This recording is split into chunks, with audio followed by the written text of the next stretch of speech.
प्यारे तलबा व तालिबात, अस्सलाम वालेकुम। इससे पहले के पीरियड में हमने 8वां सबक शुरू किया था, जिसमें हमने देखा था अदब के बारे में, समाज, भारत की सियासी हालात, शुंग ख़ानदान के बारे में, शक ख़ानदान के बारे में, पहलौ, कनिष्क और कुषाण ख़ानदान के बारे में देखा था। अब उसके बाद देखेंगे कुषाणों का शाही निज़ाम। तो कुषाण सल्तनत ये सूबों में तकसीम थी, यानी कि रियासतों में तकसीम थी। सूबों को शतरप कहा जाता था और सूबे का जो निज़ाम चलाता था, यानी जो नाजिम होता था, उसे भी शतरप ही कहा जाता। कुषाणों के सिक्कों के ज़रिए बादशाह और उसके निज़ाम का पता चलता है। कुषाण बादशाह अपने लिए देवपुत्र और महाराजा धीराज जैसे अलकाब यानी लक़ब इस्तेमाल करते थे। उसके बाद देखेंगे कुषाणों के मखसूस कारनामे। तो कुषाणों का भारतीय समाज और तहज़ीबी ज़िंदगी के तमाम शोबों में मखसूस अतिया रहा है। वस्त एशिया से शुमाली भारत की वसी सल्तनत होने की वजह से दाखिली और बैनुल अक़वामी तिजारत में लामहदूद तरक्की हुई। इस दौर के आलमी तिजारत के शुमाली रास्तों में मसलन सिल्क रोड, जिसे रेशम का रास्ता कहते हैं, और भारत के ताम्रलिप्त से होकर वस्त एशिया की जानिब जाने वाले रास्तों पर कुषाणों का कब्ज़ा था। यानी शुमाली भारत से लेकर तो वस्ती एशिया तक कुषाणों का कब्ज़ा था। तरक्की याफ्ता तिजारत की वजह से भारत के शुमाल जनूबी हिस्से में नए शहरों का जन्म हुआ। तिजारत की डोर कुषाण बादशाहों के हाथ में थी।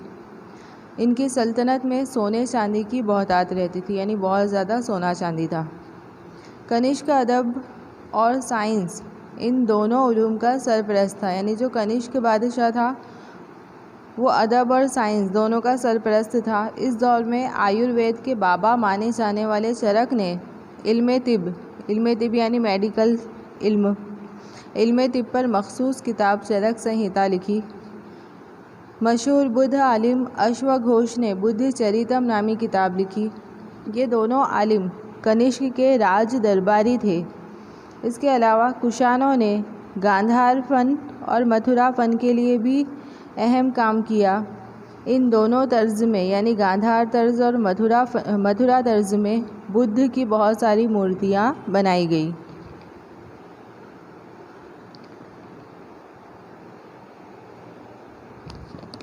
उसके बाद देखेंगे कुषाण और वस्त एशिया। तो कुषाणों की हुकूमत के दौरान भारत और वस्त एशिया के माबैन सियासी और तहज़ीबी ताल्लुकात गहरे बने। उनके दरमियान लेन देन बढ़ा। वस्त एशिया के कई लोगों ने बुद्ध मज़हब इख्तियार किया। वस्त एशिया के साथ ताल्लुकात की वजह से भारत में सिक्के राइज करने के नए तरीक़ों में तरक्की रूनुमा हुई। इब्तिदा के सिक्के, यानी पहले जो सिक्के बनाए जाते थे वो नामाकुल, यानी उनकी कोई शक्ल नहीं होती थी। नामाकुल सिक्कों की जगह अब हुक्मरानों की तस्वीर वाले सिक्के बनाए जाने लगे। नाप वाले सिक्के और खालिस धात वाले सिक्के बनाए जाने लगे। फिर बाद के भारत ने इन सिक्कों की नकल की। वस्त एशिया के यूनानियों ने भारतीयों को इल्म फ़ल्कियात अता किया, यानी पेशन गोई का फ़न भारतीयों को यूनानी से ही मिला है। इसके अलावा यूनान से ताल्लुकात की वजह से भारत और यूनानी तर्ज के इज्तिमा वाली गांधार कला का भी जन्म हुआ, जिसने भारत की तहज़ीबी तारीख़ में अहम रोल अदा किया है। उसके बाद देखेंगे कलिंग यानी हाल का जो ओडिशा है वो। तो मौर्य सल्तनत की तारीख़ में हमने देखा कि अशोक ने कलिंग की जंग की थी, और अशोक के बाद कलिंग में चेदी ख़ानदान का एक ताकतवर बादशाह हो गुज़रा है, जिसका नाम है खारवेल। उसके कारनामे का पता हमें ओडिशा के भुवनेश्वर के पास वाक़े उदयगिरी के टीलों में हाथी गुफा के कुतबे से पता चलता है। इस कुतबे में खारवेल ने मगध पर फ़तह हासिल की थी, इसके बारे में मालूमात दी गई है। इसके अलावा कई जंगों में खारवेल ने फ़तह हासिल की और एक बड़ी रियासत की बुनियाद डाली। जैन मज़हब के मानने वाले इस बादशाह ने कलिंग में नहरों का भी मंसूबा तैयार किया। उसके बाद देखेंगे सातवाहन।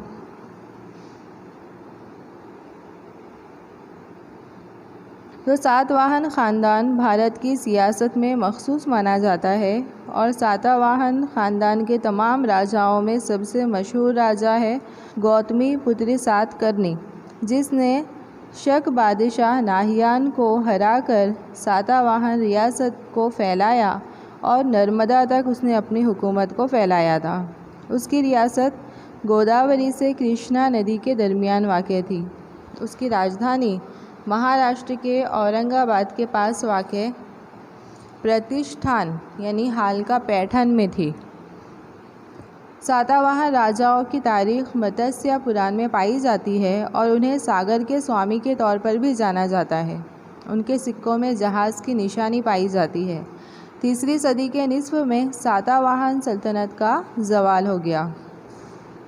इसके अलावा सातवाहन रियासत ये ज़िलों में तकसीम थी। बादशाह का जो अमात्या जो था वो बादशाह का वज़ीर आला था। ज़मीनी महसूल नकद और अनाज दोनों शक्लों में लिया जाता था। सातवाहन राजाओं ने सबसे पहले बुद्धों और ब्राह्मणों को मजहबी तरक्की के लिए ज़मीनें खैरात में देने का रिवाज शुरू किया। वो ब्राह्मण थे और पाबंदी से ज़ात पात के निज़ाम में मानते थे। उसके बाद देखेंगे सनत और हुर्फत। तो मौर्य सल्तनत के ज़वाल के बाद कुशानों के दौर में भारत को सनत और हुर्फत में काफ़ी तरक्की हासिल हुई। इस दौर में भारत के 2 अहम रास्ते थे, उत्तरापथ और दक्षिणापथ। एक यूनानी सयाह हप्पालस ने मौसम की दरियाफ्त की थी। हप्पालस ये एक सयाह का नाम है जो कि यूनानी था। उसने मौसम की दरियाफ्त की। उसकी वजह से बड़े पैमाने पर बहरी सफ़र की शुरुआत हुई। इसके दौर में भरूच, सोपारा, कल्याण ये अहम बंदरगाहें थीं। हप्पालस ने इन तमाम बंदरगाहों की मुलाकात ली थी। इन बंदरों के ज़रिए तिजारत रोम तक की जाती थी। इसके अलावा जनूबी मशरिकी एशिया के साथ भी बहरी तिजारत की जाती थी। बंगाल का ताम्रलिप्ति और तमिलनाडु का आरिकामेडु मशरक़ की अहम बंदरगाहें थीं। तो रोमन सल्तनत की तरक्की की वजह से रोम और भारत के दरमियान बड़े पैमाने पर तिजारत होती थी और ये तिजारत ज़मीनी और बहरी रास्ते दोनों से होती थी। इसके अलावा भारत से गरम मसाले, हाथी दाँत की अशिया, नगीने, मलमल, कपड़ा, काली मिर्च बरामद की जाती थी यानी कि भेजी जाती थी। काली मिर्च को रोम के लोग यौन परिया कहते थे। इसके अलावा जुनूब का रोम के साथ गरम मसालों की तिजारत की काफ़ी तरक्की हुई। हीरे, लाल, नीलम, पन्ना, मोती और संदल वगैरह की भी भारत से रोम बरामद की जाती थी, यानी ये तमाम चीज़ें रोम में भेजी जाती थी। इसके अलावा रोम से भारत में सोना चांदी मंगवाया जाता था। जनूबी भारत में बहुत सारी तादाद में सोने के रोमन सिक्के भी पाए गए हैं। इसके अलावा रोमन मुसन्निफ़ों ने लिखा है कि रोम का सोना भारत में खींचा चला जाता था। रोम से अंगूर की बेहतरीन किस्म की शराब भारत में भेजी जाती थी। इसके अलावा अरिकामेडु से रोमन शराब के बर्तन और रोमी तहरीर वाली अशिया भी हासिल हुई है। टिन, कांच और मोंगे भी रोम से भारत में दरामद किए जाते यानी मंगवाए जाते थे। इसके अलावा सनत और हुर्फत की इस आला तरक्की की वजह से भारत में दस्तकारी में भी काफ़ी तरक्की हुई। दस्तकारी यानी हाथ से बनाई गई चीज़ें।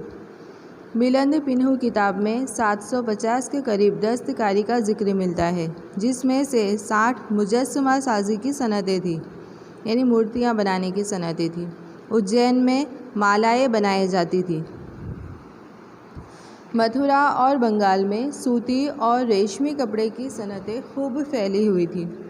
इतना ही नहीं, जनूबी भारत में भी कपड़ों की सनत को काफ़ी तरक्की हासिल हुई थी। ताजिरों की जमात श्रेणी कहलाती थी।